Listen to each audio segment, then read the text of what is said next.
Merci de préférer BB24. Mesdames, Messieurs, bonjour et bienvenue dans cette édition. Ce 22 mars, la communauté internationale célèbre la Journée mondiale de l'eau.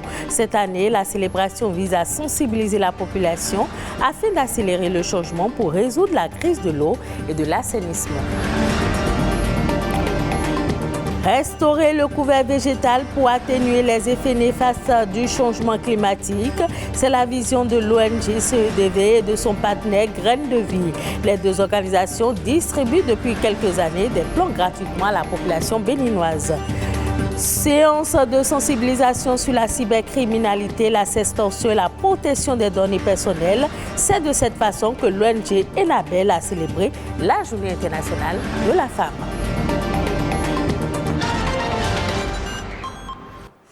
Bienvenue dans ce journal. Aujourd'hui, une personne sur 3 n'a pas accès à de l'eau potable. D'ici 2050, jusqu'à 5,7 milliards de personnes pourraient vivre dans des zones en pénurie d'eau au moins un mois chaque année. La Journée mondiale de l'eau, célébrée ce 22 mars, est donc une journée de sensibilisation à une gestion durable des ressources en eau. La valorisation de l'eau reste donc un défi. Amandine Anyamboussou. Ressources limitées et irremplaçables, l'eau est essentielle à notre survie. Elle permet de rester en bonne santé et sauve des vies. Une utilisation efficace de l'eau peut réduire par exemple les gaz à effet de serre. On peut ne pas manger pendant plusieurs jours, mais on doit nécessairement boire de l'eau. Vous savez, au niveau des ressources en eau de façon générale, vous avez la biodiversité.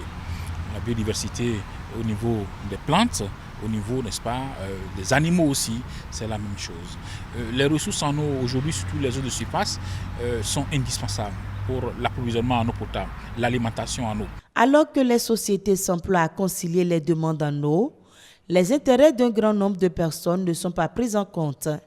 Au Bénin, des populations n'ont pas encore accès à l'eau potable. Des efforts sont en train d'être faits, mais au jour d'aujourd'hui, nous ne pouvons pas dire que tous les Béninois ont accès à l'eau potable. Quand vous allez à Gambie aujourd'hui, Gambie a de l'eau, mais Gambie n'a pas de l'eau potable.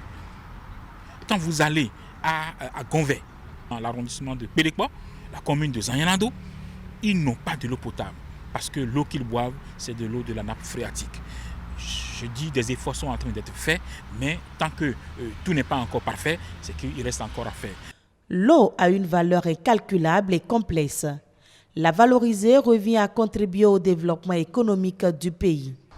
En promouvant la valorisation des ressources en eau, nous contribuons en même temps à une exploitation durable de ces ressources, mais nous contribuons surtout à l'économie du pays. Parce que vous voyez, l'agriculture, c'est le poumon, n'est-ce pas, de notre économie. Il y a l'industrie, donc toutes les usines qui utilisent l'eau pour faire les diverses transformations.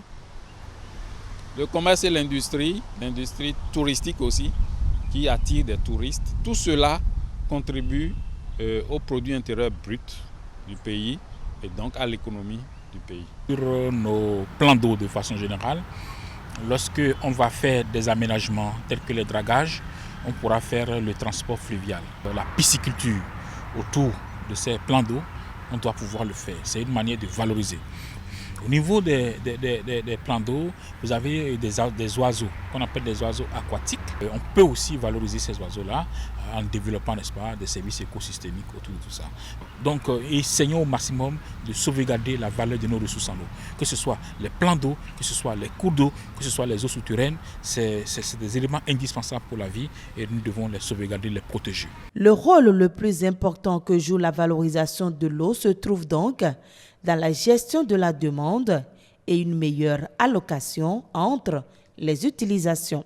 L'économie verte se définit comme une économie qui favorise une alimentation du bien-être humain, de la justice sociale, tout en réduisant sensiblement les risques environnementaux et les pénuries écologique.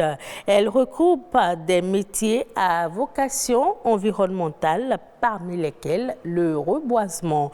L'ONG Chaque enfant a droit à la vie s'inscrit dans cette logique. Avec son partenaire Graines de Vie, elle distribue des plants aux populations béninoises. L'objectif est de restaurer le couvert végétal. Frédéric Debouche, président de l'ONG Graines de Vie, en parle au micro de Amandine Agnan-Bousso. L'économie verte, c'est tout ce que l'on va pouvoir produire à travers les richesses naturelles de la terre pour améliorer le bien-être des populations. L'objectif de l'économie verte, c'est d'avoir un monde où il fasse mieux vivre pour toutes les populations. Mais notre secteur d'activité dans le cadre de l'économie verte, nous, c'est le reboisement.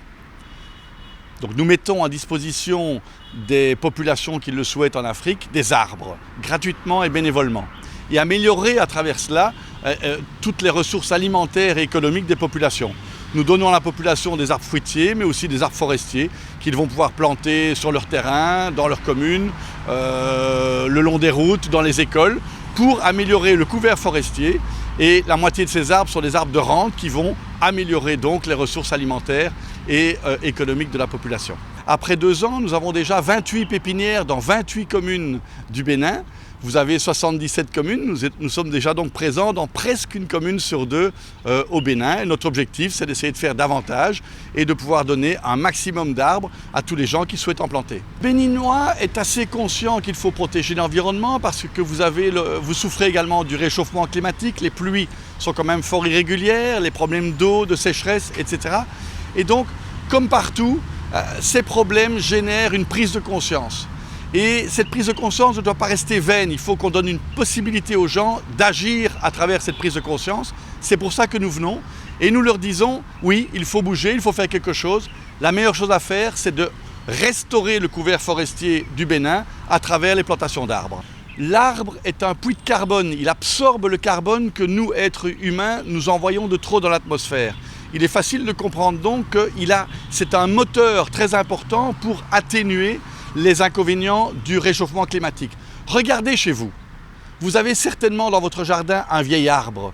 Qu'est-ce que vous faites quand il fait chaud? Vous allez sous cet arbre. Si vous le coupez, il fera beaucoup plus chaud dans votre maison. Donc il est naturel de voir que l'arbre nous permet d'atténuer les effets de ce réchauffement.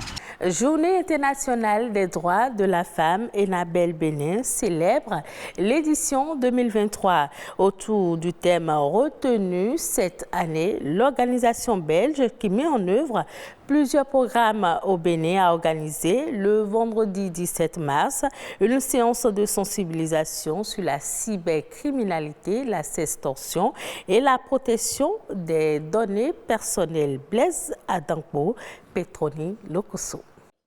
À Enabel Bénin, la Journée internationale des droits de la femme se célèbre autour de panels de discussion en lien avec le thème mondial pour un monde digital inclusif, innovation et technologie pour l'égalité des sexes.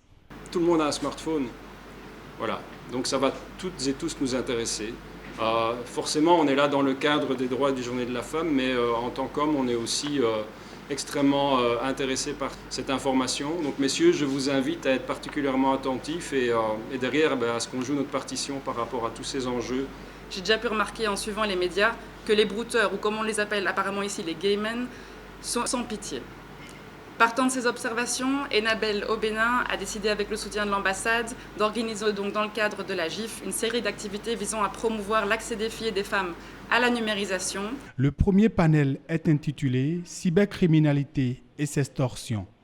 Le communicateur partage avec l'assistance les clés pour éviter de tomber dans les pièges des cybercriminels. Que ce soit à votre partenaire, que ce soit à votre confident, que ce soit un parent proche, il faut éviter d'envoyer les photos, vidéos montrant ses parties intimes.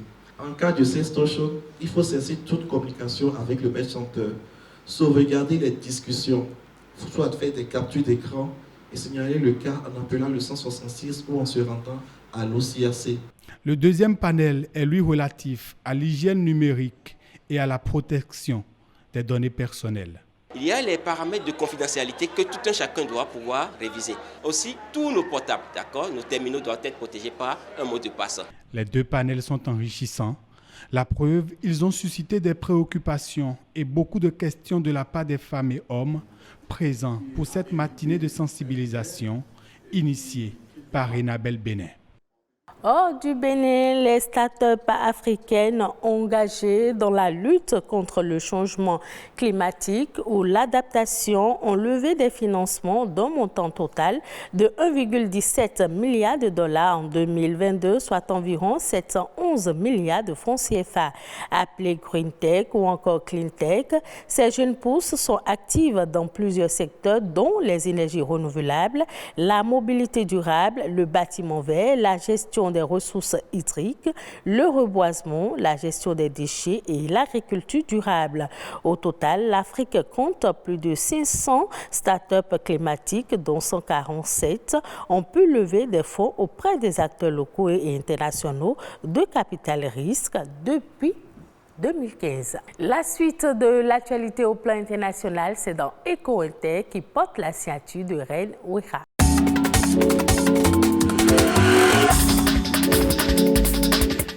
Les sanctions occidentales frappent de plein fouet les revenus pétroliers de la Russie. Selon l'Agence internationale de l'énergie, ses exportations de pétrole lui ont rapporté 11,6 milliards de dollars en février, soit une baisse de 42% sur un an.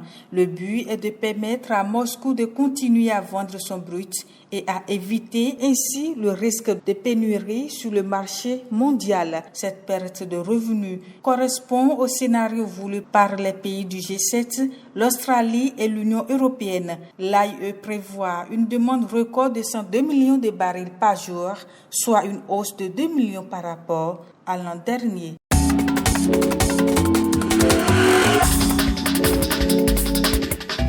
L'Italie exhorte le Fonds monétaire international FMI à débloquer un programme d'aide de 1,9 milliard de dollars, soit 1 milliard 156 millions de francs CFA, en faveur de la Tunisie pour éviter une déstabilisation du pays qui risque d'entraîner un nouvel afflux massif des migrants vers l'Europe. Selon les données du ministère italien de l'Intérieur, plus de 20 000 migrants clandestins sont arrivés en Italie depuis le début de l'année, contre 6 100 migrants l'année dernière. Cette hausse du nombre de migrants irréguliers représente un problème majeur pour le gouvernement de la première ministre italienne qui a été élue sur un programme résolument anti-immigration.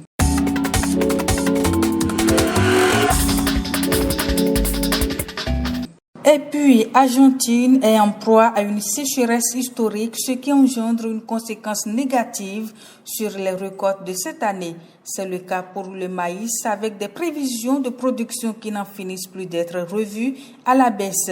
Le manque de précipitations et l'aridité des sols ont retardé les semis dans les champs. Les épices de maïs sont rachitiques, flétries, jaunies par le manque d'eau. En plus de la sécheresse, le pays a enregistré l'été le plus chaud de son histoire. Des températures qui ont lourdement affecté les cultures. Avec 11,5 millions de tonnes, la production de blé a été 2 fois moins importante que celle de la campagne précédente.